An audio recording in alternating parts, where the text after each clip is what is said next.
August 6, 1945, Hiroshima, Japan. Detective Kenji Kojima stepped out of the rain-soaked streets and onto the desolate wasteland that was once the vibrant city of Hiroshima. The air reeked of smoke, ash, and the acrid smell of burned flesh.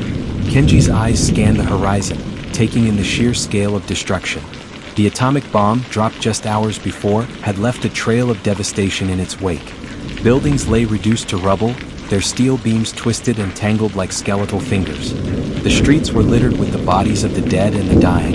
Kenji's gaze fell upon a young woman, her skin charred and blistered, her eyes frozen in a permanent scream.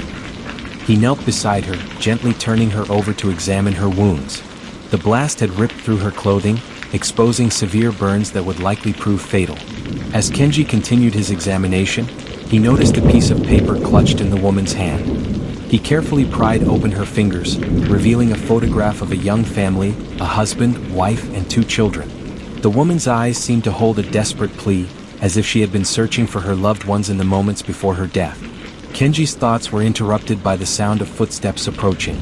It was his partner, Detective Taro Matsumoto. "Kenji, we found something," Taro said, his voice low and somber. "A survivor, a young girl about 10 years old. She's badly injured, but she's alive." Kenji followed Taro to a makeshift medical tent, where they found the girl, her small body wrapped in bandages. Kenji knelt beside her, speaking softly to comfort her.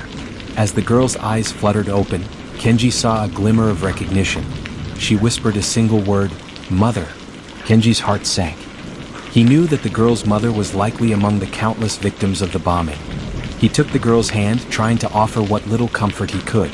The investigation would continue, but for now, Kenji was faced with the devastating reality of the atomic bomb's impact.